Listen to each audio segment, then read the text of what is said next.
नमस्कार दोस्तों, मैं स्मित मिश्रा स्वागत करता हूं एक बार फिर से आप सभी का एमजेटी एजुकेशन में। दोस्तों, आज की वीडियो में हम लोग बात करेंगे सितंबर महीने के करंट अफेयर की। सितंबर महीने का करंट अफेयर दो पार्ट में आएगा और ये पार्ट 1 है।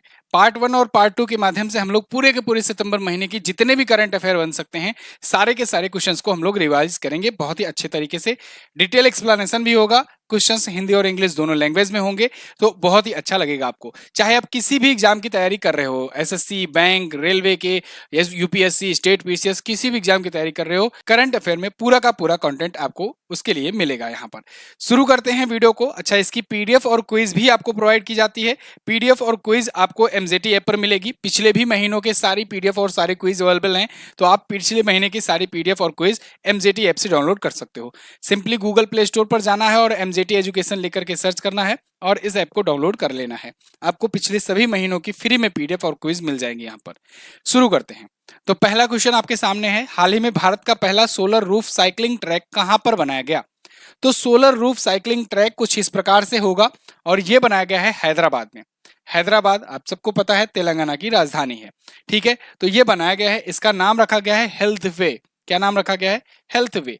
23 किलोमीटर की इसकी लंबाई है और राइट टू वॉक पॉलिसी लाने वाला पहला राज्य पंजाब बना था। इसको भी आप यहीं से लिंक करके याद कर सकते हो। अगला क्वेश्चन, हाल ही में मिस अर्थ इंडिया 2023 का खिताब किसने जीता है?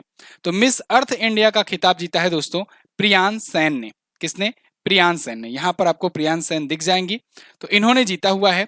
ये मिस डिवाइन ब्यूटी 2023 राष्ट्रीय फाइनल के दौरान ये जीती हुई है नई दिल्ली में। कहाँ की रहने वाली हैं?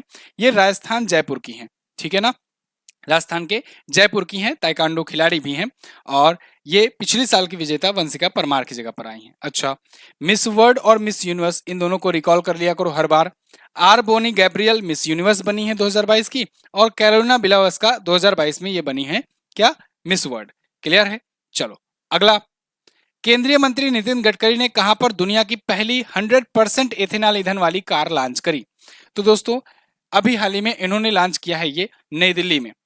नई दिल्ली में ये लॉन्च किया गया है। दुनिया की पहली 100% एथेनॉल से चलने वाली कार है ये। अच्छा, भारत ने एथेनॉल ईंधन को बढ़ावा देने के लिए टारगेट रखा हुआ है कि 2025 तक हम लोग E20 हो जाएंगे। E20 बोले तो एथेनॉल 20 हो जाएंगे, यानी जो भी गाड़ियां यूज होंगी उसमें पेट्रोल और डीजल के साथ साथ में 20% एथेनॉल मिलाया जाएगा। ये तो 2025 का हम लोगों ने टारगेट रखा है। 2022 के शुरुआती चरण में ही हम लोगों ने 10% एथेनॉल का लक्ष्य प्राप्त कर लिया है। यही लक्ष्य 2030 तक के लिए रखा है 50%, यानी कि आने वाले समय में 2030 तक हम लोग जो भी पेट्रोल डीजल डलाने जाएंगे तो उसमें 50% एथेनॉल होगा, है ना। अगला, पाकिस्तान में भारतीय मिशन की प्रमुख बनने वाली पहली महिला कौन बन गई हैं? तो देखो, पाकिस्तान में कोई अपना राजदूत या कहें कोई उच्चायुक्त नहीं है वहां पर जो सबसे शीर्ष पर पद पर हैं वो आज के टाइम पर यही हैं। कौन नाम है इनका? क्या नाम है इनका? इनका नाम है गीतिका श्रीवास्तव। गीतिका श्रीवास्तव भारतीय मिशन की प्रमुख है वहां पर, क्योंकि अभी वहां पर जब राजदूत नहीं नियुक्त है तो इसलिए सबसे जो ऊपर वाला टॉप वाला पोस्ट है वो यहीं का बचता है। ये भारतीय मिशन की प्रमुख है और ये पहली बार बनी है जो कोई महिला बनी हो। ठीक है, क्योंकि आजादी के बाद 1947 से पाकिस्तान बना, तब से आज तक कोई महिला की नियुक्ति वहां पर नहीं हुई थी। ओके, तो 2005 बैच की ये आईएफएस इंडियन फॉरेन सर्विसेज के ऑफिसर हैं और नई चार्ज डी अफेयर्स होंगी, ये सीडीए होंगी। ठीक है, याद रखना, वहां पर कोई अपना उच्चायुक्त नहीं है। आगे बढ़ते हैं। वर्ष 2023 में मिस वर्ल्ड के 71वें संस्करण की मेजबानी कौन करेगा? अब देखो, ये इंपॉर्टेंट क्वेश्चन है, ये क्वेश्चन बनेगा जरूर आपके एग्जाम में। मिस वर्ल्ड का 71वां संस्करण जो इस बार होगा वो होगा भारत में, और भारत में कहाँ होगा? भारत में ये होगा कश्मीर में। ये इंपॉर्टेंट न्यूज है। इसको लेकर के पाकिस्तान और चाइना या कहें और भी बहुत सारे जो दुश्मन देश हैं अपने, वो सभी लोग विरोध भी कर रहे हैं कि भाई जम्मू कश्मीर में काहे कर रहे हो। ठीक है, लेकिन भारत ने कहा जम्मू कश्मीर को इंपॉर्टेंस देना और दुनिया की नजरों में लाना जरूरी है। तो यहां पर देखो, जम्मू और कश्मीर में ये होगा भारत में मिस वर्ल्ड का 71वां संस्करण की मेजबानी। ठीक है, अगला, यहां पर आप देख सकते हो, और अगेन मिस वर्ल्ड की स्थापना हुई थी 1951 में। मिस यूनिवर्स उसके एक साल बाद यानी 1952 से शुरू हुआ, और मैंने आपको अभी बताया कि आर बोनी गैब्रियल ये बनी है मिस यूनिवर्स और कैरोलिना बिलावस्का ये बनी है मिस वर्ल्ड। अब तक भारत ने 6 बार जीता हुआ है मिस वर्ल्ड का खिताब। भारत सबसे ज्यादा मिस वर्ल्ड जीतने वाले देशों में आता है, 6 बार इसने जीते हुए हैं। पहली भारतीय विजेता रीता फारिया थी मिस वर्ल्ड की, और पहली मिस यूनिवर्स विजेता थी कौन? सुष्मिता सेन, 1994 में जीती थी। अगला, प्रत्येक वर्ष राष्ट्रीय पोषण सप्ताह कब से कब तक मनाया जाता है? तो राष्ट्रीय पोषण सप्ताह दोस्तों ये प्रत्येक वर्ष 1 से 7 सितंबर के बीच मनाया जाता है, और सितंबर महीने को जाना जाता है, सितंबर महीने को राष्ट्रीय पोषण माह के रूप में मनाया जाता है, राष्ट्रीय पोषण माह के रूप में सेलिब्रेट किया जाता है। ठीक है ना, ये हर साल ऐसा सेलिब्रेट किया जा रहा है। तो नेशनल न्यूट्रिशन वीक 1 से 7 सितंबर, नेशनल न्यूट्रिशन मंथ 1 से 30 सितंबर तक। अगला, तो यहाँ पर वो सारी डिटेल है। 1982 से इसकी शुरुआत हुई थी पोषण के महत्व को बताने के लिए। थीम है healthy diet going affordable for all.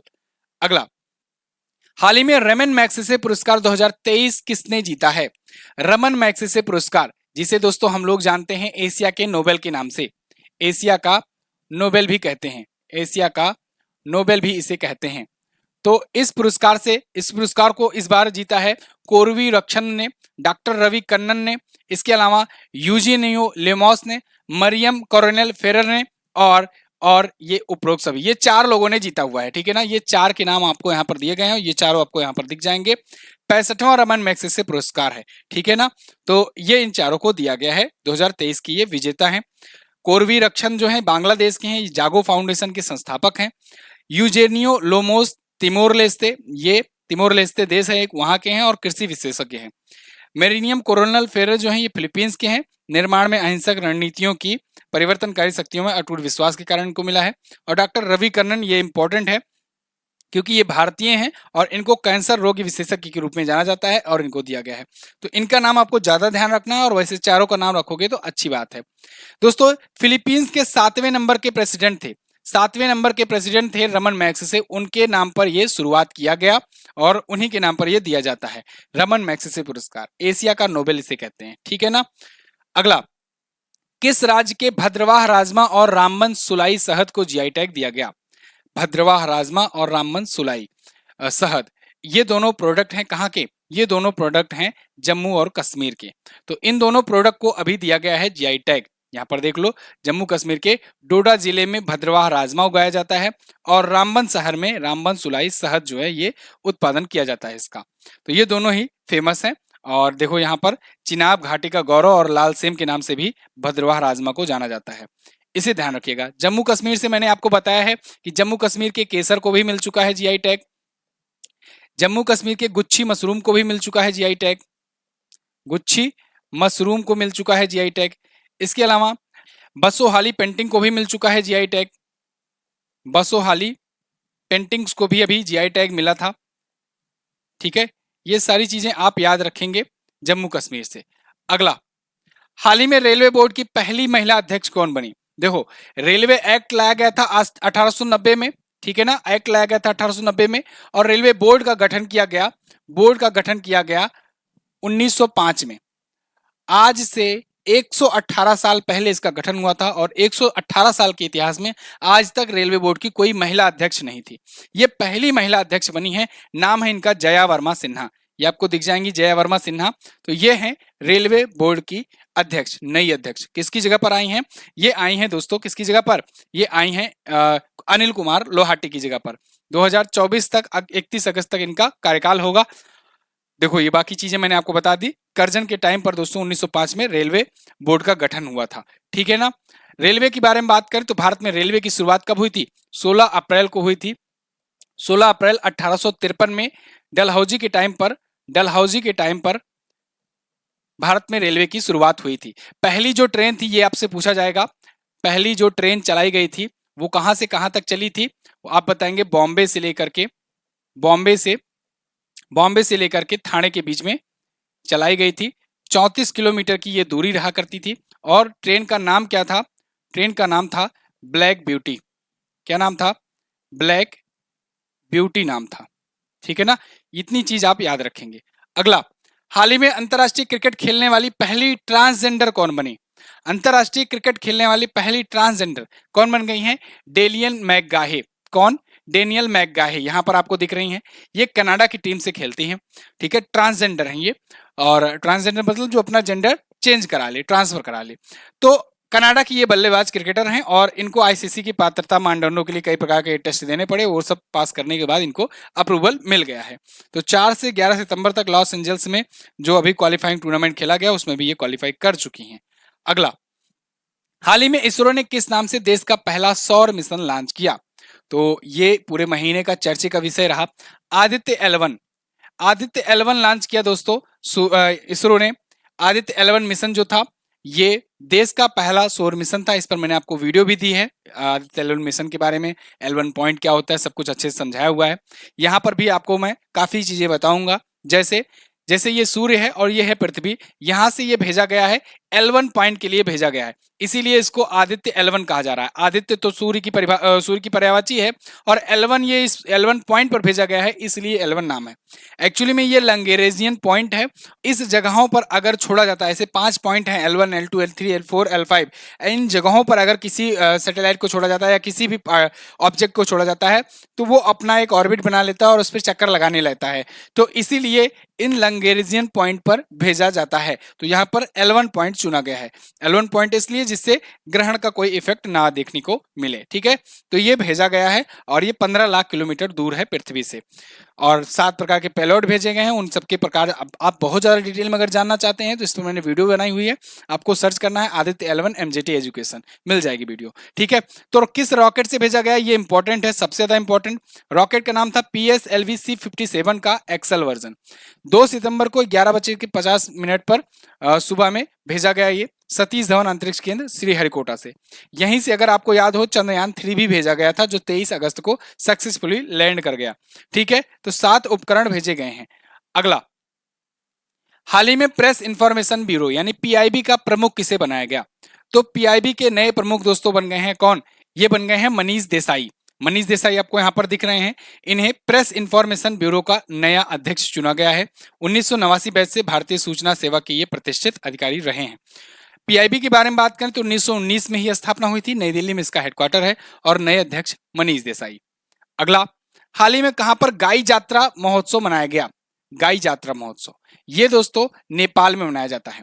गाई यात्रा हो, कुकुर तिहार हो, ये सभी नेपाल के प्रमुख उत्सव हैं। तो यहाँ पर मनाया गया। इसमें अजीब अजीब टाइप के वेशभूषा में यहाँ पर लोग पहन करके घूमते हैं, ठीक है, और गाय की पोशाक पहनते हैं, पूर्व शाही महल तक जाते हैं, ये सभी प्रकार से लोग मनाते हैं। अगला, ब्रिक्स इनोवेशन फोरम में वर्ल्ड इनोवेशन अवार्ड किसने जीता? World innovation award, BRICS innovation अभी फोरम आयोजित हुआ और उसमें उसमें सांता थोटम ने यह अवार्ड जीता हुआ है। यहां पर देख पाओगे आप, सांता थोटम को वर्ल्ड इनोवेशन अवार्ड मिला हुआ है। ये तेलंगाना की पहली महिला मुख्य नवाचार अधिकारी हैं, ठीक है ना। मुख्य नवाचार बोले तो चीफ इनोवेशन ऑफिसर, ठीक है ना, CIO। तो 27 से 29 अगस्त तक मॉस्को में आयोजित किया गया था ये ब्रिक्स इनोवेशन फोरम। अगला, हाल ही में किस अभिनेता को भारतीय फिल्म और टेलीविजन संस्थान यानी FTII का अध्यक्ष नियुक्त किया गया? तो इनको तो आप अच्छे से पहचानते होंगे, ठीक है, अब्बा नहीं मानेंगे। आर माधवन जी को FTII का नया अध्यक्ष बनाया गया है। क्लियर है। तो इनकी अभी एक लेटेस्ट फिल्म आई थी रॉकेटरी, ये भी ध्यान रखिएगा। तो ये चेयरमैन बने हैं। FTII का मतलब Indian film and television institute होता है। इसका हेडक्वार्टर पुणे में है, ये बहुत पूछा जाता है।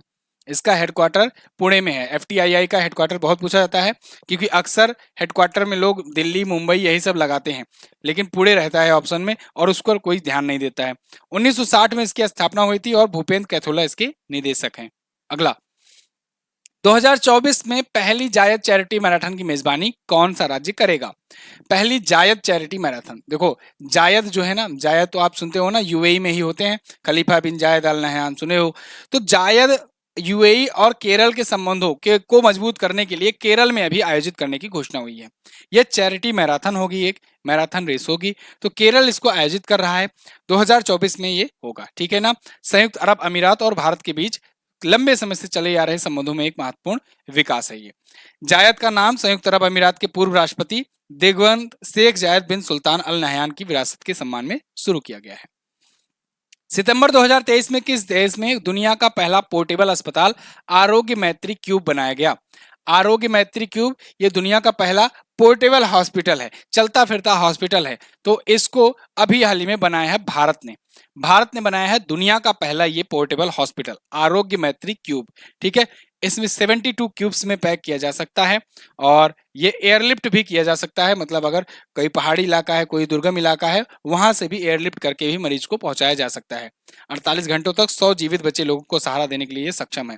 जैसे मान लो कहीं पर आपदा आ गई, कहीं बाढ़ जैसी सिचुएशन आ गई, जहां पर पर्वतीय इलाका है, वहां पर गाड़ियां जा नहीं सकती, एम्बुलेंस जा नहीं सकती है, तो ऐसे में ये ट्यूब्स के रूप में वहां पर उनको हॉस्पिटलाइज किया जाएगा, ऑक्सीजन दिए जाएंगे और उसके बाद उनको एयरलिफ्ट करके हॉस्पिटल तक पहुंचाया जा सकेगा। ठीक है, अगला 5 सितंबर को निम्न में से कौन सा दिवस मनाया गया?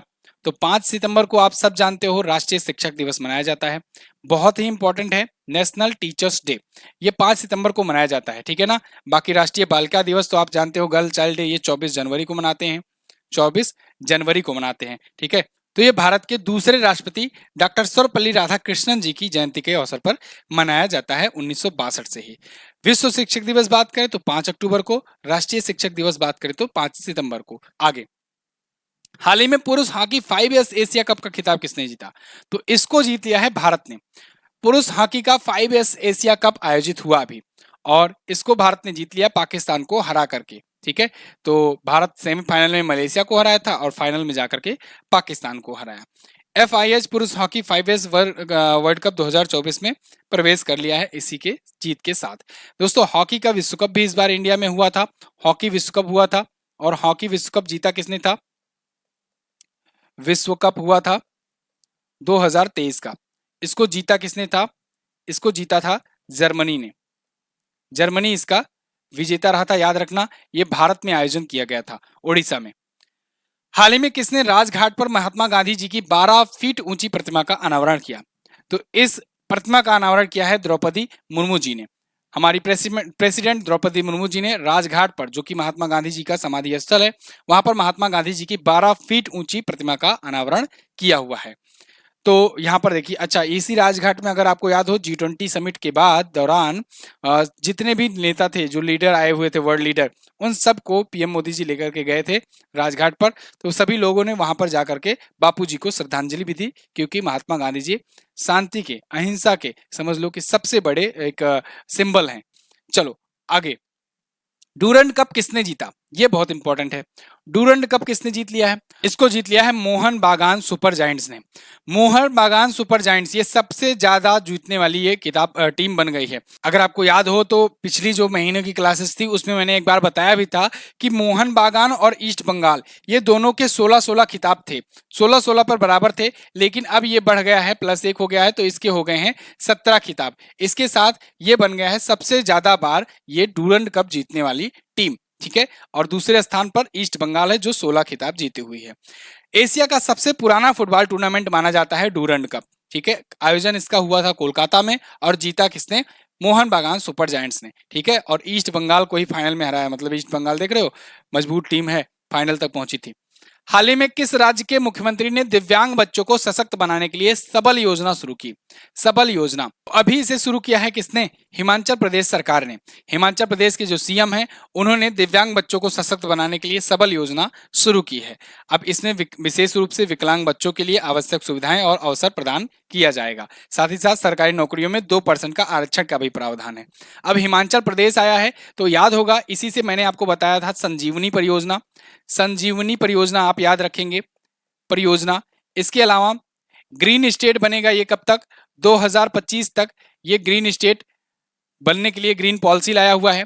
इसके अलावा हिमाचल प्रदेश से ही मैंने आपको बताया था मुख्यमंत्री सुखा सहाय योजना, मुख्यमंत्री सुखा सहाय योजना बताया था। सुखा सहाय योजना आप याद रखेंगे, ये भी हिमाचल प्रदेश से ही है। अगला, भारत की किस सेना ने चीन और पाकिस्तान की सीमा पर मेगा सैन्य अभ्यास त्रिशूल आयोजित किया? तो दोस्तों, त्रिशूल अभ्यास हुआ है, ये भारतीय वायुसेना के द्वारा आयोजित किया गया है। भारतीय वायुसेना चीन और पाकिस्तान के बॉर्डर पर मेगा सैन्य अभ्यास ये किया हुआ है 4 से 14 सितंबर के बीच में। लद्दाख, हिमाचल प्रदेश, जम्मू कश्मीर, इनके साथ साथ पंजाब सहित उत्तरी क्षेत्र के जितने भी जगह हैं वहां पर ये आयोजित किए गए हैं। इसमें राफेल, मिराज 2000, सुखोई 30 MKI ये सभी शामिल थे। आगे बढ़ते हैं। हाल ही में किस आईआईटी संस्था के वैज्ञानिकों ने वायु गुणवत्ता के लिए कोड नाम से उपकरण विकसित किया है? वायु गुणवत्ता के लिए, एयर क्वालिटी के लिए कोड नाम से एक डिवाइस विकसित किया गया है जो वायु को शुद्ध करेगा। इसको किसने बनाया है? इसको आईआईटी जोधपुर के रिसर्चर्स ने बनाया हुआ है। यहाँ पर देख पाओ, अच्छी गुणवत्ता के लिए कोड नाम का ये डिवाइस है। कोड का मतलब होता है cold plasma detergent in environment, ठीक है, इंडोर वायु प्रदान करती है गुणवत्तापूर्वक। अगला, निम्न में से किसको डीम्ड यूनिवर्सिटी का दर्जा मिला? तो दोस्तों एनसीईआरटी को डीम्ड यूनिवर्सिटी का दर्जा अब दे दिया गया है। अभी हाल ही में जो एनसीईआरटी के अध्यक्ष हैं उन्होंने इसके बारे में जानकारी दी कि मानित विश्वविद्यालय यानी डीम्ड यूनिवर्सिटी का दर्जा इसे मिल गया है और इसकी घोषणा केंद्रीय शिक्षा मंत्री धर्मेंद्र प्रधान जी ने की हुई है 1 सितंबर 2023 से, क्योंकि 1 सितंबर को होता है एनसीईआरटी का 63वां स्थापना दिवस। एनसीईआरटी के अध्यक्ष कौन है? दिनेश प्रसाद सकलानी इसके अध्यक्ष हैं, ठीक है। अगला, हाल ही में कहां पर दुनिया की सबसे ऊंची नटराज की प्रतिमा स्थापित की गई?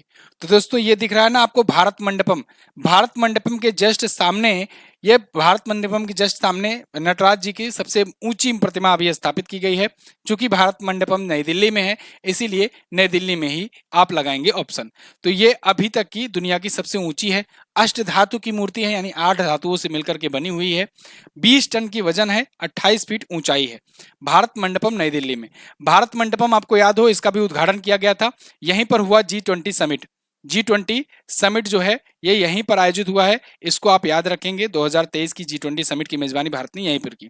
ऐसे ही एक और कन्वेंशन सेंटर, इससे भी ज्यादा, ये 7,000 क्षमता वाला है, एक 11,000 क्षमता वाला जो है ये यशोभूमि के नाम से पीएम मोदी जी ने एक और का उद्घाटन किया है, नई दिल्ली में ये भी है और ये भी एक कन्वेंशन सेंटर है, यानी वहां पर भी समिट्स वगैरह होंगी आगे। अगला, 43वां आसियान शिखर सम्मेलन कहां आयोजित हुआ? तो देखो 43वां आसियान शिखर सम्मेलन ये जकार्ता में हुआ। जकार्ता में 43वां आसियान जकार्ता इंडोनेशिया में पड़ता है। 5 से 7 सितंबर 2023 के बीच में ये हुआ है। ASEAN affair the centre for development, ये इसकी थीम थी और थीम पूछा जाता है। देखो पिछला बार वाला जो हुआ था ना 42वां समिट, उसकी थीम जो है वीडियो के एग्जाम में पूछा गया था आपसे, तो यहाँ पर ये 43वां है तो इसका भी आप थीम याद रखेंगे। आसियान मामले विकास का केंद्र। आसियान में जो है ये 10 सदस्य देश हैं, 10 सदस्य हैं इसके, ठीक है। 2 अभी ऑब्जर्वर हैं, ठीक है, पापुआ न्यू गिनी और एक पूर्वी तिमोर है, ये दोनों अभी ऑब्जर्वर हैं, जल्द ही इन्हें भी शामिल कर लिया जाएगा तो 12 सदस्य हो जाएंगे। आसियान की स्थापना 1967 में हुई थी। इसके 10 सदस्य जैसे कि मैंने आपको बताया और इसका हेडक्वार्टर जो है ये जकार्ता में है, जकार्ता में है। क्लियर है ना? आसियान इंडिया समिट भी अभी हुई थी, ये भी जकार्ता में ही हुई थी इस बार, क्योंकि इंडोनेशिया अध्यक्षता कर रहा है। आसियान का फुल फॉर्म होता है association of south east Asian nation. अगला, हाल ही में भारतीय खिलाड़ियों के साथ हांगझो एशियाई खेलों का ऑफिशियल स्पॉन्सर किसे बनाया गया? तो भारतीय खिलाड़ियों के साथ जो कि हांगझो में एशियाई गेम्स होने जा रहा है, तो भारतीय खिलाड़ियों को जो स्पॉन्सर कर रहा है वो है अमूल। क्या है? अमूल। यहाँ पर अमूल आप देख पाओगे, ये ऑफिशियल स्पॉन्सर है टीम इंडिया का, यानी टीम इंडिया जब जाएगी वहां पर तो टीम इंडिया के जर्सी पर या टीम पर हर जगह आपको अमूल का लोगो मिलेगा, क्योंकि ये इसको स्पॉन्सर कर रही है। तो इस बार का एशियन गेम जो है ये हांगझो में हो रहा है और 19वां इसका संस्करण है, ये बात आप याद रखिएगा, ठीक है। अमूल की अगर बात करें तो 1946 में स्थापना हुआ था, आनंद गुजरात में इसका हेडक्वार्टर है। इसके संस्थापक वर्गीज कुरियन है। वर्गीज कुरियन को ही दोस्तों इनको मिल्कमैन ऑफ इंडिया के नाम से भी जाना जाता है, साथ ही में भारत में श्वेत क्रांति का जनक भी इनको कहा जाता है। इन्हीं की जयंती होती है 26 नवंबर को, जब हम लोग दुग्ध दिवस, राष्ट्रीय दुग्ध दिवस मनाते हैं। हालांकि उसी दिन संविधान दिवस भी मनाया जाता है। तो इन्होंने त्रिभुवनदान किसी भाई पटेल के साथ मिलकर के अमूल की स्थापना की थी और आप जानते हो आजकल अमूल दूध पीता है इंडिया। तो यहाँ एशियन गेम्स देखो चीन के हांगझो में होता है, 23 से 8 अक्टूबर तक ये चलेगा, 19वां इसका संस्करण है। अगला है, हाल ही में किसे नेस्कॉम का चेयरपर्सन नियुक्त किया गया? तो नेस्कॉम का चेयरपर्सन नियुक्त किया गया है राजेश नाम्बियार को। राजेश नाम्बियार, देखो नेस्कॉम जो है ना हर साल एक व्यक्ति को अध्यक्ष और एक को उपाध्यक्ष नियुक्त करता है, तो इस बार राजेश नाम्बियार को अध्यक्ष नियुक्त किया गया है। इसके अलावा सिंधु गंगाधरन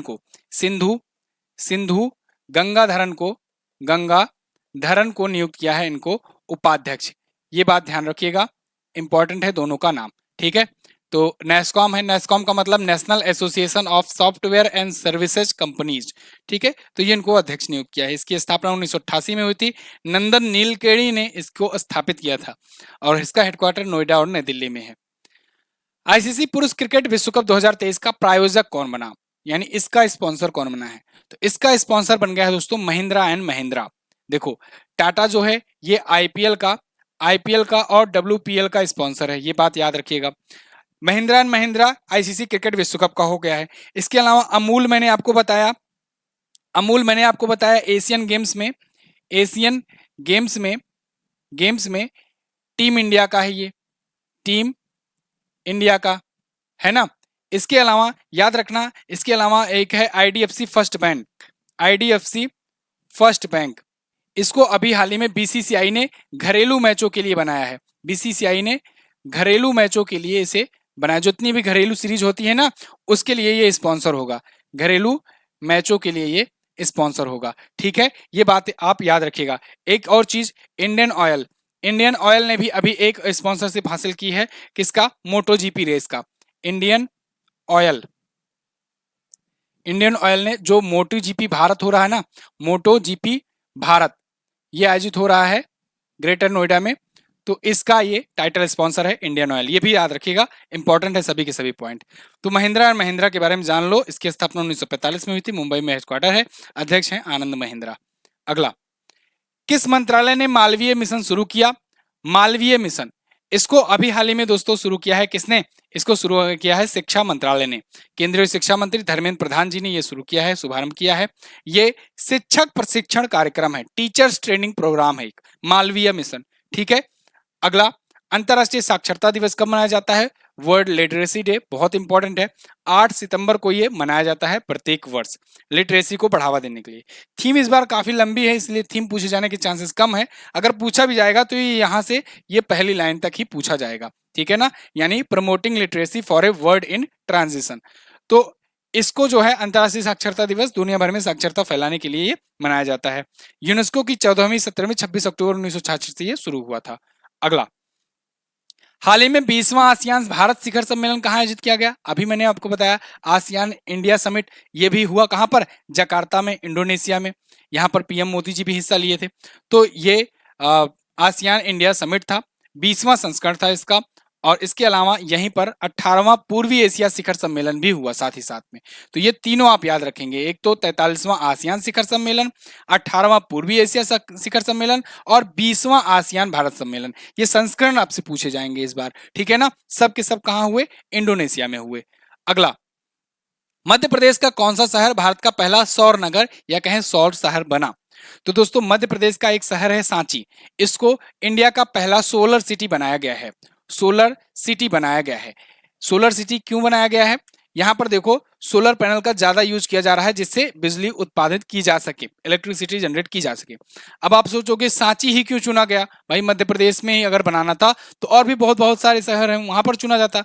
एक्चुअली में सांची जो है ना, ये कर्क रेखा पर पड़ता है, कर्क रेखा पर पड़ता है। और आप तो जानते हो कर्क रेखा पर सबसे ज्यादा सीधी किरणें पड़ती हैं, सबसे ज्यादा वैसे तो पड़ती भूमध्य रेखा पर, लेकिन कर्क रेखा पर और अच्छा से पड़ती है। तो भूमध्य रेखा तो अपने यहाँ जाती नहीं है भारत में कर्क रेखा जाती होकर, तो कर्क रेखा पर पड़ने वाला यह शहर है, इसलिए इस शहर को चुना गया है, ठीक है ना। आगे आप कमेंट करके मुझे बताओ कर्क रेखा से पड़ने वाले कितने राज्य हैं और किस राज्य की राजधानी कर्क रेखा पर पड़ती है, ये जरूर बताइएगा कमेंट करके। 3 मेगावाट की यह क्षमता होगा, नेट जीरो शहर बनाने का संकल्प जल्द ही पूरा होगा। अगला, हाल ही में किस कंपनी ने एनपीसीआई के साथ मिलकर भारत का पहला यूपीआई एटीएम लॉन्च किया? यानी एटीएम में अब आप जाओगे और वहां पर क्यूआर कोड मिलेगा, आप क्यूआर कोड को स्कैन करोगे, यहां से पेमेंट करोगे और एटीएम से आपके कैश निकल आएगा, है ना बढ़िया तरीका। ये शुरू किया है हिटैची ने। हिटैची कंपनी जो है एनपीसीआई के साथ मिलकर के, क्योंकि यूपीआई जो प्रोडक्ट है ये एनपीसीआई का ही है। एनपीसीआई बोले तो national payment corporation of India, UPI बोले तो होता है यूनिफाइड पेमेंट इंटरफेस। लिख देता हूं, बहुत इंपॉर्टेंट है, जो लोग नए बच्चे हैं, unified payment interface, payment interface interface, ये तो हुआ यूपीआई का फुल फॉर्म, है ना। एनपीसीआई का क्या होता है? National payment corporation of India, ठीक है। और अगर एटीएम का पूछा जाए, एटीएम का, तो automated automated trailer machine, teller machine, ठीक है ना। ये तीनों का फुल फॉर्म याद रखिएगा। तो हिटैची कंपनी ने ये पहला व्हाइट लेबल एटीएम शुरू किया है। केंद्र सरकार ने मेडिकल शिक्षा में सरकारी स्कूलों के छात्रों को कितने प्रतिशत तक आरक्षण देने को मंजूरी दी है? तो केंद्र सरकार ने मेडिकल शिक्षा में जो सरकारी स्कूलों से पढ़ करके गए हुए हैं ऐसे बच्चों को 10% तक आरक्षण देने की घोषणा करी हुई है, लेकिन उसके लिए नीट परीक्षा उत्तीर्ण करनी होगी। ऐसे छात्र जो सरकारी स्कूलों से पढ़े रहे हों, आगे चलकर नीट परीक्षा पास कर गए हों, तो वो अगर जाते हैं वहां पर मेडिकल उसमें, तो उसमें उनको मिलेगा 10% का आरक्षण, ठीक है ना, मेडिकल शिक्षा में। तो अभी ये शुरू करने के लिए पुडुचेरी ने अभी ये सबसे पहले शुरुआत की है, प्रस्ताव इन्होंने दिया था। सितंबर 2023 में जापान ने किस नाम से चंद्र मिशन लॉन्च किया? तो देखो, जापान कई बार ट्राई के बाद फाइनली ये लॉन्च कर दिया। कई बार तो ये लॉन्च करने जा रहा था, अपना लास्ट टाइम पर मिशन कैंसिल कर दे रहा था, लास्ट में इसने लॉन्च कर दिया। नाम इसने रखा है मून स्नाइपर। मून स्नाइपर इस नाम से इसने लॉन्च किया। और यहां पर देखो, रॉकेट का नाम था H2A और लैंडर, ये एक लैंडर भेजा हुआ है वहां पर जिसका नाम है स्लिम। हालांकि जापान और इसरो एक और अभी डील किए हुए हैं चंद्र मिशन के लिए, जिसके तहत वहां पर लैंडर और रोवर दोनों भेजे जाएंगे। यहां पर केवल लैंडर भेजा गया है। जापान और इसरो मिलकर के लैंडर रोवर दोनों भेजेंगे, जिसमें लैंडर डिजाइन करेगा इसरो और जापान जो है रोवर अपना बनाएगा, ठीक है। क्योंकि लैंडर सबके बस की बात नहीं है लैंड करा देना। अभी रूस बीच में लूना 25 लेकर के कूदा था, धड़ाक से गिर पड़ा मुंह के बल। यहां पर देखो, इसरो जो है सक्सेसफुली लॉन्च कर दिया, लैंड करा दिया, तो इसको देख करके जापान ने डील कर ली हुई है, ठीक है। चलो, फिलहाल ये अपना वाला भेजे हैं, देखो इनका पहुंचता है कि नहीं पहुंचता है, लैंड करता है कि नहीं। जक्सा जो है जापान एरोस्पेस एक्सप्लोरेशन एजेंसी है, जैसे भारत में इसरो है वैसे वहां पर जक्सा है। स्लिम का मतलब smart lander for investigation moon, ये इसका जो लैंडर है उसका नाम है। जैसे अपना जो लैंडर था उसका नाम विक्रम था। अगला, सितंबर 2023 में संयुक्त राष्ट्र महासभा की कौन सी बैठक हुई?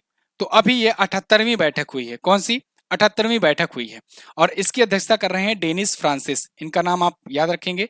78वीं महासभा के अध्यक्ष हैं डेनिस फ्रांसिस। इस बार की थीम रखी गई है विश्वास का पुनर्निर्माण, वैश्विक एकजुटता और फिर से जागृत करना, ठीक है। यूएनओ की स्थापना 24 अक्टूबर 1945 को हुई थी, इसीलिए 24 अक्टूबर को मनाते हैं पोलियो दिवस, ठीक है ना। जोक्स अपार्ट, इसीलिए इस दिन यूएनओ डे मनाते हैं, ठीक है, यूनाइटेड नेशन ऑर्गेनाइजेशन डे मनाते हैं। और इसी दिन अनफॉर्चुनेटली पोलियो दिवस भी मनाया जाता है 24 अक्टूबर को भी। तो महासचिव एंटोनियो गुटरेस हैं, ठीक है। ये जनरल असेंबली जो है इसकी बॉडीज हैं, मतलब इसके टाइप हैं कि कौन कौन इसके तहत आता है। जैसे इसमें यूएनएससी आएगा, यूनाइटेड नेशन की सिक्योरिटी काउंसिल है, ठीक है ना। इसके बाद ट्रांसिप काउंसिल है, international court of world justice है, सेक्रेटरिएट है, इसके बाद इकोनॉमिक एंड सोशल काउंसिल्स हैं जिसके तहत आईएलओ, यूनिसेफ, डब्ल्यूएचओ ये सभी आते हैं इसके अंतर्गत। अगला, हाल ही में कहां के रायगढ़ा साल और कोरापुट काला जीरा चावल को जीआई टैग दिया गया? रायगढ़ा साल और कोरापुट काला जीरा, ये है दोस्तों ओडिशा का प्रोडक्ट और इनको दिया गया है जीआई टैग। रायगढ़ा साल यहाँ की सॉल है और बहुत ज्यादा फेमस है। कोरापुट काला जीरा चावल ये भी यहाँ पर प्रोडक्ट है। अभी हाल फिलहाल में तमिलनाडु के सलेम सागो को भी दिया गया था जीआई टैग। ये सलेम सागो एक साबूदाना का प्रकार है, ठीक है। तमिलनाडु के वैसे बहुत सारे प्रोडक्ट को अभी रिसेंटली जीआई टैग दिया गया है और जीआई टैग पर जल्द ही वीडियो आने वाली है। तो जीआई टैग की जो वीडियो आएगी तो उसमें आपको बाकी जितने भी आए हुए हैं जीआई टैग इस साल खास करके मिले हैं सबको आपको बताया जाएगा। हाल ही में मिस इंटरनेशनल इंडिया 2023 का खिताब किसने जीता? इसको जीत लिया है दोस्तों किसने? प्रवीणा अंजना ने। मिस इंटरनेशनल इंडिया का खिताब इन्होंने जीता है। देखो, मैंने अभी बताया मिस इंडिया अर्थ का खिताब प्रियांश सेन ने जीता और मिस इंटरनेशनल इंडिया का खिताब प्रवीणा अंजना ने जीता है, ठीक है। ये भी उदयपुर की हैं, राजस्थान की हैं। ये पेशे से चार्टर अकाउंटेंट हैं। जापान में मिस इंटरनेशनल पेजेंट में इंडिया को रिप्रेजेंट करने जाएंगी, ठीक है। अभी अगस्त महीने में ये मिस डिवाइन ब्यूटी जीती थी। किस राज्य ने पयला बैसाख को राज्य स्थापना दिवस के रूप में मनाने की घोषणा की? पयला बैसाख जो होगा, पयला बैसाख मतलब पहला बैसाख, यानी बैसाख का पहला दिन। तो ये बंगाली भाषा में पहला बैसाख के रूप में सेलिब्रेट किया जाता है। तो इसे पश्चिम बंगाल में बंगाल दिवस के रूप में घोषणा की गई है। मतलब समझ लो पहला बैसाख, समझ लो कि ये पहला दिन हुआ उनके कैलेंडर का, बंगाली कैलेंडर का, तो वो पहले दिन को बंगाल दिवस के रूप में सेलिब्रेट कर रहे हैं। ठीक है ना। तो पश्चिम बंगाल में यहाँ पर यह घोषणा हुई है, पहला बैसाख बंगाल दिवस के रूप में जाना जाएगा। इसे बंगाली नववर्ष भी कहा जाता है। ठीक है। अब देखो, नोबेल पुरस्कार विजेता रविन्द्रनाथ टैगोर जी की उत्कृष्ट कृति बंगला माटी बंगलार जोल, ये बंगाल की मिट्टी बंगाल का पानी, इसको आधिकारिक राज्य गीत भी घोषित किया गया है। ये भी आप याद रखेंगे, बंगाल का आधिकारिक गीत भी। अच्छा, एक चीज और, रविन्द्रनाथ टैगोर जी ने ही शांति निकेतन की स्थापना की थी, शांति निकेतन की स्थापना की थी। और अभी इसे 41वां 41वां 41वां यूनेस्को विश्व धरोहर घोषित किया गया है। यूनेस्को विश्व धरोहर घोषित किया है। 42वां कर्नाटक के होयसला मंदिरों को घोषित किया गया है। ठीक है, 2 अभी नए घोषित हुए हैं। हाल ही में कहां पर जटायु क्रूज सेवा शुरू हुई? जटायु क्रूज सेवा ये अयोध्या में शुरू की गई है। अयोध्या में जटायु क्रूज सेवा के तहत लोग जो हैं वो क्रूज शिप पर जाकर के यात्रा करेंगे, साथ ही साथ बगल से साइड साइड से सारे मंदिर, सारे तीर्थ स्थल को दर्शन करते जाएंगे। तो यहाँ पर गुप्तार घाट से नया घाट तक ये चलेगी अयोध्या जटायु क्रूज सेवा। ठीक है, सरयू में, सरयू नदी में। आपसे पूछा जाएगा कि कौन सी नदी अयोध्या में बहती है, तो आप बताएंगे सरयू नदी, जिसका एक और नाम है घाघरा, घाघरा नदी के नाम से भी ये जाना जाता है। अगला, अच्छा, भारत की सबसे बड़ी नदी क्रूज सेवा भी गंगा विलास क्रूज चली थी वाराणसी से डिब्रूगढ़ तक, असम तक। हाल ही में G20 के अस्थायी सदस्य के रूप में कौन शामिल हुआ? तो देखो, G20 अब तक था, अब ये एक और शामिल हो गया है, तो अब ये हो गया है G21, है ना। कौन शामिल हुआ? इसमें अफ्रीकन यूनियन को शामिल किया गया है। अफ्रीकन यूनियन कोई एक देश नहीं है, अफ्रीकन यूनियन में कई सारे देश हैं। ठीक है ना, इसमें 55 देश हैं, और अब ये सारे 55 देश इसमें ज्वाइंट हो जाएंगे, जैसे यूरोपियन यूनियन अभी तक था। देखो, G20 में क्या था? G20 में जो था ना, ये 19 देश था प्लस एक EU था, यूरोपियन यूनियन था। अब G21 हो गया है, तो इसमें 19 देश हैं, एक EU है, और एक हो गया है अफ्रीकन यूनियन यानी AU। ठीक है, तो अब ये 21 हो जाएंगे, G21 के नाम से जानेंगे। भारत मंडपम मैंने अभी आपको बताया, नई दिल्ली में स्थित है, पहले प्रगति मैदान था, इसी को भारत मंडपम के रूप में बनाया गया है। यहीं पर 9 और 10 सितंबर को भारत ने G20 की अध्यक्षता की, मेजबानी की नई दिल्ली में। ठीक है, बहुत इंपॉर्टेंट रहा G20 पर भी आपको डेडिकेटेड, वैसे तो एक क्वेश्चन आंसर की वीडियो दी गई है, एक और वीडियो देने की मैं सोच रहा था, टाइम नहीं मिल पाया, लेकिन आपको जरूर दी जाएगी, कोशिश की जाएगी। तो जो जो चीजें हुई, घटना हुई, जो जो भी डिक्लेरेशन आए, उसको देखेंगे हम लोग। ठीक है, वैसे आप G20 के लिए, जब G20 आयोजित हुआ ना 9 और 10 को, 11 वाली करंट अफेयर में अगर आप देखोगे तो उसमें डिटेल में मैंने आपको सारी चीजें बताई हुई है डेली करंट अफेयर में। अफ्रीकन यूनियन आप जानते हो, इसके अध्यक्ष हैं अजाली असौमैनी, इनका भी नाम याद रखना। हाल ही में किस राज्य ने ट्रांसजेंडर कम्युनिटी के लिए पेंशन और OBC दर्जे को मंजूरी दी है? तो अभी झारखंड राज्य सरकार ने एक बड़ा अनाउंसमेंट किया है, जो ट्रांसजेंडर कम्युनिटी थी इसके लिए पेंशन और इसको OBC कैटेगरी का दर्जा दे दिया। मतलब OBC कैटेगरी को जितना जहां जहां जो जो आरक्षण मिलता था वो सब इनको भी मिलेगा, और एक पेंशन भी मिलेगी। ठीक है, ट्रांसजेंडर कम्युनिटी को, तो ये वित्तीय सहायता के रूप में प्रतिमाह 1000 रुपए इनको दिए जाएंगे। ठीक है, झारखंड की कैबिनेट ने किया है। हाल ही में भारत फ्रांस द्विपक्षीय नौसैन्य अभ्यास वरुण का 21वां संस्करण कहां पर हुआ? वरुण का 21वां संस्करण हुआ दोस्तों अरब सागर में। यहां पर देखिए, ये अरब सागर में ये दूसरा चरण था। असल में ये हर साल 2 चरण में होता है, 2 स्टेज में होता है, एक बार शुरुआत में जनवरी महीने में, और एक बार लास्ट टाइम पर होता है। तो ये दूसरा चरण था, सेकंड स्टेज था। पहला चरण 16 से 20 जनवरी को हुआ था। 1993 से ये शुरू हुआ है, लेकिन 2001 से ही इसका नाम वरुण रखा गया। वैसे भारत और फ्रांस के बारे में बात करें तो भारत फ्रांस के बाद बीच में गरुड़ नाम के भी अभ्यास होते हैं। इसके अलावा फ्रिंजेक्स नाम से भी होता है। अभी ये फ्रिंजेक्स नाम से भी एक अभ्यास हुआ था, यानी फ्रांस इंडिया और ज्वाइंट एक्सरसाइज। ठीक है, अगला, हाल ही में यूएस ओपन में महिला एकल का खिताब किसने जीता? यूएस ओपन में महिला एकल का खिताब जीता कोको गॉफ ने। कोको गॉफ यहाँ पर है, ये यूनाइटेड स्टेट्स ऑफ अमेरिका की ही खिलाड़ी हैं, और महज 19 साल की उम्र में इन्होंने यूएस ओपन का खिताब जीत लिया हुआ है। ठीक है ना, कोको गॉफ ने।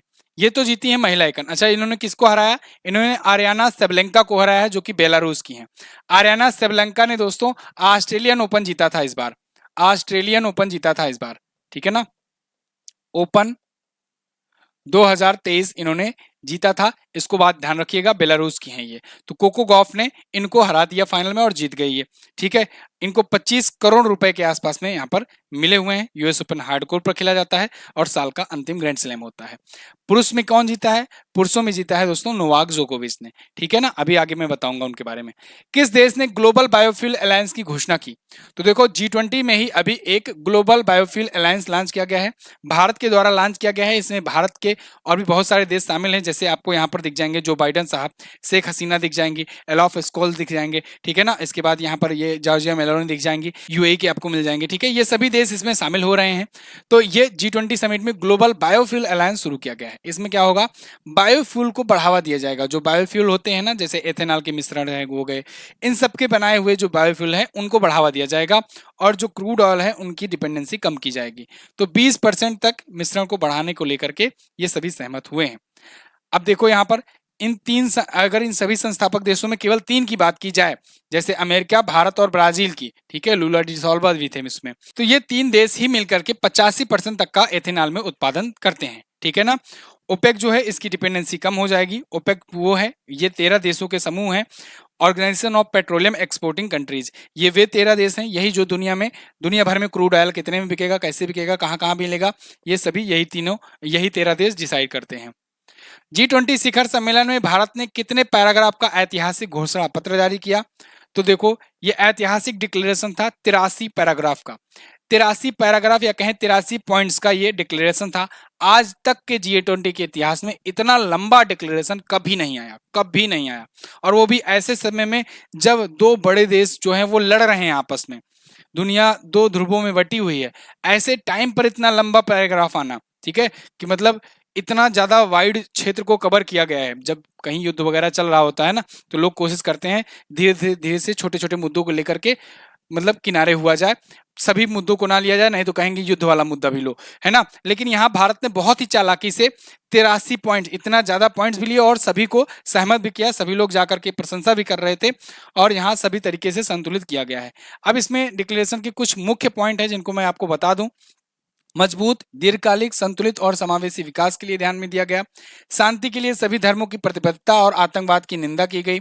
इसके अलावा महिलाओं के नेतृत्व वाले विकास को प्रोत्साहन दिया गया। महिला समानता एवं सशक्तिकरण को बढ़ावा देने की बात की गई। डिजिटल सार्वजनिक बुनियाद में माध्यम से वित्तीय समावेशन और उत्पादकता को बढ़ाने के लिए दिया गया। पर्यावरण, बायोफ्यूल और हरित ईंधन को निवेश पर जोर दिया गया। इसे न्यू दिल्ली डिक्लेरेशन के नाम से जाना जाता है और इसमें 83 पॉइंट्स थे या कहें 83 पैराग्राफ थे, ठीक है, ऐतिहासिक, आज तक का सबसे बड़ा। हाल ही में कौन सा देश यूरोपीय संघ के हराइजन साइंस रिसर्च प्रोग्राम में फिर से शामिल हुआ है? तो दोस्तों अभी यूनाइटेड किंगडम यानी ब्रिटेन जिसे कह सकते हैं हम लोग, वो यूरोपीय संघ के हॉराइजन साइंस रिसर्च प्रोग्राम में फिर से शामिल हो गया है। ये है क्या, इसको समझिएगा। एक्चुअली में यूरोपियन यूनियन एक ग्रुप है, आप सब जानते हो। इसमें से ब्रिटेन निकल चुका है, ब्रिटेन इसमें से एग्जिट हो चुका है, इसीलिए ये ब्रेग्जिट कहा गया। ब्रेग्जिट आप जानते हो कि ये मुद्दा खूब चला था। ब्रेग्जिट यानी ब्रिटेन एग्जिट हुआ किससे? ईयू से। तो जब ये ईयू से वापस हुआ तो ये हॉराइजन साइंस रिसर्च प्रोग्राम से भी बाहर हो गया था। ये वो प्रोग्राम है जो ईयू के द्वारा चलाया जाता है और इसमें यूरोपियन यूनियन जो है ना, ये साइंस और रिसर्च पर इन्वेस्टमेंट मतलब उसमें खर्च करती है और साइंस और रिसर्च पर ये लोग खोज करते हैं, बहुत सारा खर्च करके साइंटिस्ट वगैरह को देते हैं नई नई खोज के लिए। तो इससे भी ब्रिटेन बाहर हो गया था। लेकिन अभी एक डील हुई कि ब्रिटेन ने कहा चलो ठीक है हम इसमें शामिल हो रहे हैं और साथ ही साथ में हम कुछ इन्वेस्टमेंट भी करेंगे। ये इन्वेस्टमेंट इसमें लिखा नहीं है, शायद ये कहे हैं कि हम इन्वेस्टमेंट करेंगे इसमें, ठीक है, मतलब हम भी पैसा देंगे। साथ ही साथ यूके ने यह भी कहा है कि हम यूरोपीय पृथ्वी अवलोकन कार्यक्रम यानी कॉपरनिकस इसके साथ भी जुड़ेंगे। अर्थ ऑब्जर्वेशनल एक कार्यक्रम है, प्रोग्राम है कोपरनिकस, इसके साथ जुड़ेंगे। लेकिन यूरोटॉम परमाणु अनुसंधान योजना में ये भाग नहीं लेंगे, ठीक है। इसके लिए अपना खुद का कुछ सोचे हुए हैं ब्रिटेन वाले। अगला, हाल ही में यूएस ओपन 2023 में पुरुष एकल का खिताब किसने जीता? तो जैसा कि मैंने आपको बताया, नोवाक जोकोविच ने जीता। नोवाक जोकोविच ने अपनी लाइफ का 24वां ये खिताब जीता है, 24वां ग्रैंड स्लैम जीता है, ठीक है ना। अपनी लाइफ का 24वां ग्रैंड स्लैम जीता है, जो कि सबसे ज्यादा हो गया है ये देखो प्रोफेशनल्स में। नोवाक जोकोविच ये कहाँ के रहने वाले हैं? ये रहने वाले हैं सर्बिया के रहने वाले हैं और इन्होंने डेनियल मेदवेदेव को फाइनल में हरा करके जीत लिया ये खिताब। इनका ये यूएस ओपन का चौथा खिताब था, यानी 4 बार अब तक ये यूएस ओपन जीत चुके हैं और टोटल 24 ग्रैंड स्लैम जीत चुके हैं। ठीक है। उप विजेता रहे डेनियल मेदवेदेव। संस्करण रहा 143वां। जैसे कि मैंने आपको बताया सबसे लास्ट में यूएस ओपन होता है। साल भर में 4 ग्रैंड स्लैम होते हैं। सबसे पहले ऑस्ट्रेलियन ओपन, फिर फ्रेंच ओपन, फिर विंबलडन और उसके बाद लास्ट में यूएस ओपन होता है। Billie Jean King national tennis centre New York में आयोजित हुआ था। और ये किस प्रकार के कोर्ट पर खेला जाता है, तो आप बताएंगे ये हार्ड कोर्ट पर खेला जाता है। हार्ड कोर्ट पर खेला जाता है। कोर्ट मतलब खेल का मैदान। अगला क्वेश्चन है, हाल ही में सीमा सड़क संगठन ने किस राज्य या केंद्र शासित प्रदेश में दुनिया के सबसे ऊंचे लड़ाकू हवाई अड्डा बनाने की घोषणा की है? तो सबसे ऊंचाई पर लड़ाकू हवाई अड्डा बनाया जाएगा। ये कहाँ बनाया जा सकता है? लद्दाख में ही बनाया जाएगा। सबसे ऊंचाई पर यही एरिया स्थित है। वहीं पर सबसे ऊंचाई पर कॉम्बैट एयरबेस बनाया जाएगा, यानी लड़ाकू हवाई अड्डा बनाया जाएगा जिससे वहां पर अपने लड़ाकू विमान वगैरह उतर सकें अच्छे से। ठीक है ना। तो ये दुनिया की सबसे ऊंचाई पर होगा। 4180 मीटर की ऊंचाई इसकी होगी, है ना। तो न्योमा की ऊंचाई है जहां पर यह बनाया जा रहा है। जम्मू के देवक पुल पर रखी गई थी। इसकी आधारशिला रक्षा मंत्री राजनाथ सिंह जी के द्वारा। ओके।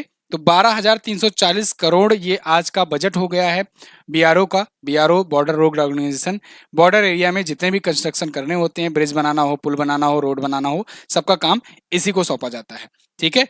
तो इसके अध्यक्ष कौन है, महानिदेशक कौन है? लेफ्टिनेंट जनरल राजीव चौधरी, इनका नाम पूछा जा सकता है। अगला, हाल ही में कितने वैज्ञानिकों को शांति स्वरूप भटनागर पुरस्कार दिया गया? भारत में विज्ञान के क्षेत्र का सबसे बड़ा पुरस्कार होता है शांति स्वरूप भटनागर पुरस्कार। इस बार ये 12 साइंटिस्ट को दिया गया है।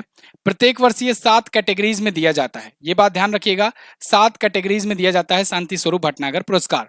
ये 7 कैटेगरीज हैं, physics, biology, engineering, mathematics, medical, chemistry, इसके अलावा पृथ्वी विज्ञान यानी अर्थ साइंस। इन 7 श्रेणियों में दिया जाता है और 45 वर्ष से कम जो उम्र के साइंटिस्ट होते हैं उनको दिया जाता है। ठीक है। तो 5 लाख की प्राइज मनी होती है और एक सर्टिफिकेट होता है।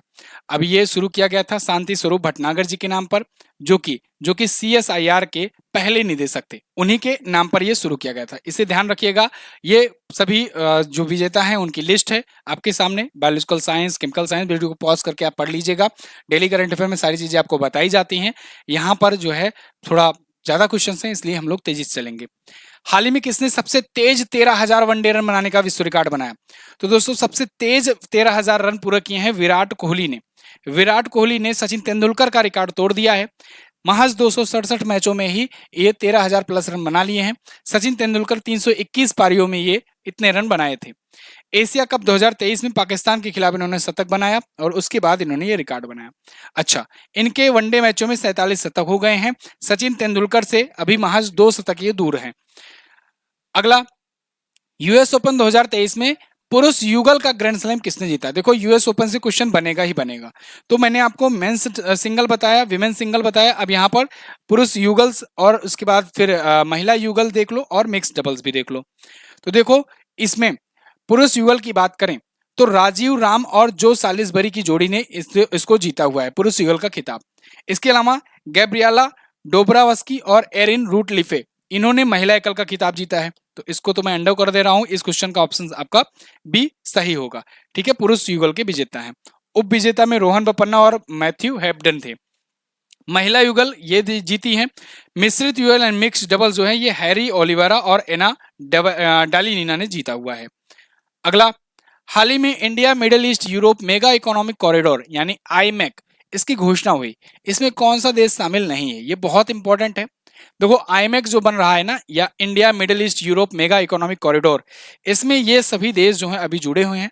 आगे आने वाले दिनों में और भी देश इससे जुड़ेंगे, जैसे इजराइल वगैरह जुड़ने के चांसेस हैं क्योंकि उसका हाइफा बंदरगाह इसके तहत आ रहा है। तो Saudi Arabia, France, Germany, Italy, United states of America, European union, India और यूएई, ये अभी फाउंडिंग मेंबर्स में इसमें जुड़े हुए हैं। कौन सा देश इसमें नहीं शामिल है? चाइना इसमें नहीं शामिल है। चाइना को इसमें नहीं शामिल किया गया है। तो बेसिकली ये एक कॉरिडोर होगा जो इंडिया को मिडिल ईस्ट होते हुए यूरोप से जोड़ेगा। तो इसमें देखो 40% जो व्यापार है उससे तेजी हो जाएगी, बढ़ोतरी होगी, यानी कि उससे फायदा होगा, और जो खर्च होते हैं वो कमी आएगी ट्रांसपोर्टेशन में। तो इसमें ये सभी देश शामिल हैं। ठीक है, आगे, हाल ही में भारत और किस देश ने ऊर्जा क्षेत्र में सहयोग के लिए समझौते पर हस्ताक्षर किए? तो भारत और सऊदी अरब ने अभी ऊर्जा सेक्टर में, एनर्जी सेक्टर में सहयोग के लिए हस्ताक्षर किए हुए हैं। और इससे क्या होगा? भारत और सऊदी अरब के बीच में एनर्जी का इंपोर्ट एक्सपोर्ट भी हो सकेगा और भी डील होगी, इन्वेस्टमेंट भी हो सकता है कुछ, ठीक है। चलो, तो सऊदी अरब के बारे में बात करें तो रियाद यहाँ की राजधानी है, रियाल यहाँ की मुद्रा और क्राउन प्रिंस हैं, यहाँ पे क्राउन प्रिंस हैं मोहम्मद बिन सलमान। हाल ही में मिली जानकारी के अनुसार पटना यूनिवर्सिटी के व्हीलर सीनेट का नाम बदलकर किसके नाम पर रखा जाएगा? तो दोस्तों, पटना यूनिवर्सिटी में जो व्हीलर सीनेट था उसका नाम बदल करके अब जयप्रकाश नारायण जी के नाम पर रखा जाएगा। जयप्रकाश नारायण बहुत ही जाने माने लीडर थे, तो यहाँ पर जयप्रकाश नारायण अनुसद भवन के नाम से ये जाना जाएगा। अब क्या, पुराना व्हीलर सीनेट हाउस, ये 97 साल पुराना है, ठीक है, पटना यूनिवर्सिटी में स्थित है। पटना यूनिवर्सिटी के वाइस चांसलर हैं गिरीश कुमार चौधरी। ब्रिटेन ने हरित जलवायु कोष के लिए कितने बिलियन डॉलर की प्रतिबद्धता जताई है देने के लिए? तो ब्रिटेन जो है ये ग्रीन एनवायरनमेंट कोष में, ग्रीन एनवायरनमेंट जो फंड है उसमें 2 बिलियन यूएस डॉलर देने की घोषणा की हुई है। यहां पर आप देख पाओगे सारी चीजें लिखी गई हैं, ग्रीन क्लाइमेट फंड में ये देगा, ठीक है। साथ ही साथ यूके ने यह भी बताया है कि 2021 से 2026 तक ये बीच में 11.6 जो पाउंड स्टर्लिंग है उतना देंगे, ये 11.6 बिलियन पाउंड स्टर्लिंग देंगे, जो कि होता है 14.46 बिलियन के आसपास में, ठीक है ना। तो अंतरराष्ट्रीय जलवायु वित्त ये कोष होगा। SAFF यानी सैफ अंडर 16 चैंपियन कौन बना? तो ये बन गया है भारत। भारत ने सैफ अंडर 16 का खिताब जीत लिया है। ये फुटबॉल का होता है सैफ टूर्नामेंट। फाइनल में इसने बांग्लादेश को हराया है इंडिया की टीम ने और जीत गया है ये खिताब, ठीक है। सैफ मतलब साउथ एशियन फुटबॉल फेडरेशन होता है। भारतीय पुरुष फुटबॉल टीम ने भी जीता हुआ है इसको, और बांग्लादेश ने पहला महिला वाला जीता हुआ है। यानी महिला वाला बात किया जाए तो बांग्लादेश, पुरुष वाला बात किया जाए तो भारत ने जीता था मेन वाली टीम का, ठीक है। हाल ही में भारत और किस देश ने इंफ्रास्ट्रक्चर फाइनेंसिंग ब्रिज का उद्घाटन किया? तो भारत और ब्रिटेन ने अभी हाल ही में इंफ्रास्ट्रक्चर फाइनेंसिंग ब्रिज का उद्घाटन किया। देखो, इस महीने में ना जो वर्ल्ड अफेयर्स हैं यानी इंटरनेशनल अफेयर्स हैं उनसे ज्यादा क्वेश्चंस बने हैं, इसलिए आपको इस महीने की करंट अफेयर बहुत ही गंभीरता से पढ़ना होगा। इस महीने के करंट अफेयर से इंटरनेशनल से बनने वाले जो क्वेश्चंस हैं वो ज्यादा लिए जाएंगे, ठीक है। तो यहाँ पर देखो, भारत और ब्रिटेन के बीच में एक UK India infrastructure financing bridge का अभी शुभारंभ हुआ है। यहाँ पर भारत की वित्त मंत्री निर्मला सीतारमण और ब्रिटेन के chancellor of the exchanger Jeremy Hunt आए थे, दोनों ने मिलकर के ये समझौता किया है। इसमें क्या होगा, इसमें भारत के बेसिक इंफ्रास्ट्रक्चर में ये निवेश करेंगे ब्रिटेन वाले, ठीक है ना। फिर दोनों लोग मिल करके इकोनॉमी बढ़ाएंगे। अगला, हाल ही में बास्केटबॉल का फीबा विश्व कप किसने जीता है? FIBA। तो FIBA का वर्ल्ड कप भी जीत लिया है जर्मनी ने। मैंने आपको जर्मनी से ही बताया था कि इस बार का हॉकी विश्व कप भी इन्होंने ही जीता है। हॉकी विश्व कप भी इन्होंने ही जीता है। विश्व कप 2023 भी इन्होंने जीता था और अब FIBA वर्ल्ड कप भी इन्होंने ही जीत लिया है। तो जर्मनी ने पहली बार ये जीता हुआ है, इन्होंने सर्बिया को हरा दिया है और ये जीता हुआ है। कनाडा तीसरे स्थान पर रहा था।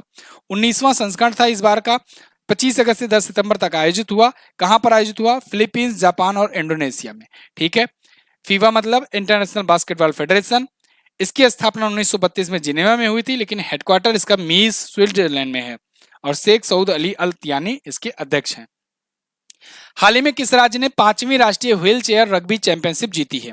तो इसको जीत लिया है दोस्तों महाराष्ट्र ने। 5वीं राष्ट्रीय wheel chair rugby championship Maharashtra इसको जीता हुआ है कर्नाटक को हरा करके। ये पुणे के बालेवाड़ी में आयोजित हुआ 10 और 11 सितंबर को।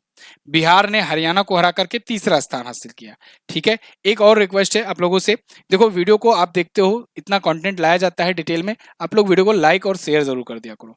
अगर लाइक शेयर ना कर सको, एक छोटा सा कमेंट जरूर कर दिया करो, कोई सा भी कमेंट, चाहे जो मैं बीच बीच में क्वेश्चन पूछता हूँ उसका ही आंसर क्यों ना कर दो, लेकिन करो जरूर, ठीक है ना। कमेंट जरूर कर दिया करो, ठीक है। आगे, 2 बार की ग्रैंड स्लैम विजेता किस खिलाड़ी पर डोपिंग के चलते 4 साल का बैन लगाया गया? तो दोस्तों सिमोना हालेप, ये जो आपको दिख रही है सिमोना हालेप, ये रोमानिया की खिलाड़ी हैं, इन पर 4 साल का बैन लगा दिया गया है डोपिंग के चलते। तो डोपिंग के आरोप में इनको ITIA ने बैन किया है, इंटरनेशनल टेनिस इंटीग्रिटी एजेंसी ने बैन किया है। ये 2026 तक, अक्टूबर महीने तक ये बैन रहेंगी, ठीक है। रोक्सा डस्टेस्ट नाम का एक केमिकल है जो इनके फूड में पाया गया था। यहाँ पर देखो ग्रैंड स्लैम के सभी विजेता हैं, इनको आप रिकॉल कर लो, जो मैंने आपको बताया वो फिर से आप यहाँ पर देख सकते हो और सबको रिकॉल कर सकते हो अच्छे तरीके से। पुरुषों का बताया कि 3 साल भर में जीता है किसने, नोवाक जोकोविच ने। सिर्फ और सिर्फ कार्लोस अल्कराज आपको याद रखना है, विंबलडन ओपन इसको इन्होंने जीता, बाकी यूएस ओपन, ऑस्ट्रेलियन ओपन और फ्रेंच ओपन इन्होंने जीता, नोवाक जोकोविच ने। महिला एकल का आपको याद रखना पड़ेगा, अरीना सेबलेंका ने जीता है ऑस्ट्रेलियन ओपन, इगा स्विएतेक ने फ्रेंच ओपन, मार्केटा वोंद्रोसोवा ने चेक गणराज्य की हैं जो कि इन्होंने जीता है विंबलडन ओपन, और कोको गॉफ ने यूएस ओपन जीता है। ठीक है, अगला, हाल ही में किस भारतीय खिलाड़ी ने इंडोनेशिया बैडमिंटन मास्टर्स का खिताब जीता? तो दोस्तों इसको जीत लिया है किरण जॉर्ज ने। नए खिलाड़ी हैं, युवा खिलाड़ी हैं और इन्होंने इंडोनेशिया बैडमिंटन मास्टर्स का खिताब जीत लिया है। 82 नंबर के खिलाड़ी जापान के कू ताकासाई को हराया है इन्होंने। ठीक है, ये केरल कोच्चि से रहने वाले हैं और प्रकाश पादुकोण बैडमिंटन अकादमी में पढ़ते हैं। हाल ही में उस्ताद अली जैकी हैदर का निधन हो गया, इनका संबंध किससे था? तो दोस्तों ये रुद्र वीणा से संबंधित थे, रुद्र वीणा से। रुद्र वीणा दोस्तों एक प्रकार का वादन यंत्र होता है, इसके ये आखिरी प्रतिपादक थे, मतलब इनके बाद इनकी पीढ़ियां जो है इनके घराने में नहीं है जो इसको लेकर कंटिन्यू कर पाए। तो अली जैकर हैदर ध्रुपद के ये जयपुर बीनकर घराने के खंडरबानी शैली से थे, ये पूछा जाएगा। एसएससी के सीजीएल और सीएचएसएल एग्जाम में ऐसे क्वेश्चंस बहुत पूछे जाते हैं, तो एसएससी के एग्जाम के लिए इंपॉर्टेंट है कि किस घराने से ये हैं, तो इनको याद रखना है। उस्ताद अली जैकी हैदर, इनका निधन हो गया है। ये किसके प्रतिपादक थे? रुद्रवीणा के। ठीक है, और ये उस्ताद असद अली खान के शिष्य थे। किसके? उस्ताद असद अली खान के। अगला, हाल ही में किसने राष्ट्रीय ई विधान एप्लीकेशन का उद्घाटन किया है? तो इसका उद्घाटन दोस्तों द्रौपदी मुर्मू जी ने किया है, जो कि हैं दोस्तों भारत के राष्ट्रपति। ई विधान एप्लीकेशन जो होगा, या नेशनल ई विधान एप्लीकेशन, इसे नेवा के नाम से शॉर्ट फॉर्म में जाना जाएगा। ये विधानसभाओं की जो प्रक्रिया है उनको डिजिटलाइज करने के लिए ये लॉन्च किया गया है। ठीक है, यूट्यूब पर लाइव सुनवाई करने वाला पहला हाईकोर्ट गुजरात है, ये भी ध्यान रखना। हाल ही में किस राज्य के राज्यपाल ने सरपंच संवाद मोबाइल ऐप लॉन्च किया? तो सरपंच संवाद लॉन्च किया है असम के गवर्नर ने। सरपंच संवाद जो होगा ये सरपंचों को ऑनलाइन जुड़ने के लिए एक प्लेटफॉर्म प्रोवाइड करेगा। तो गुलाब चंद कटारिया जी जो कि असम के राज्यपाल हैं, गवर्नर हैं, इन्होंने इसे लॉन्च किया है क्वालिटी काउंसिल ऑफ इंडिया के साथ मिलकर के। किस राज्य ने संपत्ति संबंधी समस्याओं को कम करने के लिए गिफ्ट डीड योजना शुरू की? तो दोस्तों उत्तर प्रदेश सरकार ने अभी गिफ्ट डीड योजना शुरू की है, जिसमें लोग अपने फैमिली मेंबर के बीच में जो प्रॉपर्टी का ट्रांसफर करते हैं वो आसानी से कर पाएंगे, बहुत ही कम लागत से। मतलब स्टाम्प शुल्क उनको मात्र 5,000 रुपए ही देना पड़ेगा, और अपने ही रिलेटिव्स में, अपने मतलब घर में फैमिली मेंबर्स के बीच में जो प्रॉपर्टी ट्रांसफर होता है पीढ़ी दर पीढ़ी, वो आसानी से हो पाएगा। तो गिफ्ट डीड योजना इसके लिए शुरू की गई है। हाल ही में किस कंपनी ने भारतीय वायुसेना को पहला C295 परिवहन विमान दिया? इसको दिया है दोस्तों एयरबस ने। एयरबस के साथ डील हुई थी 56 ऐसे विमानों की। ये परिवहन विमान है, ये सामान वगैरह ढूंढने के लिए या सैनिकों को ले जाने के लिए एक जगह से दूसरी जगह, इसके लिए ये यूज होता है। तो एयरबस से ये डील हुआ था 56 विमानों के लिए। ये 56 विमानों की डील इस प्रकार थी कि इन 56 में से 16 तो ये बने बनाए देंगे और 40 जो होगा ये इंडिया में बनाया जाएगा, यानी ये मेड इन इंडिया होगा, मेड इन इंडिया प्रोडक्ट होगा। 40 जो विमान होगा, 16 जो है ये बने बनाए देंगे। एयरबस और टाटा एडवांस सिस्टम के बीच भी अभी ये समझौता हुआ है, ठीक है ना, तो ये मिल करके 40 बनाएंगे। लास्ट क्वेश्चन, हाल ही में किस राज्य के मुख्यमंत्री ने सारागढ़ी स्मारक की आधारशिला रखी? तो पंजाब के सीएम भगवंत मान जी ने सारागढ़ी स्मारक की आधारशिला रखी।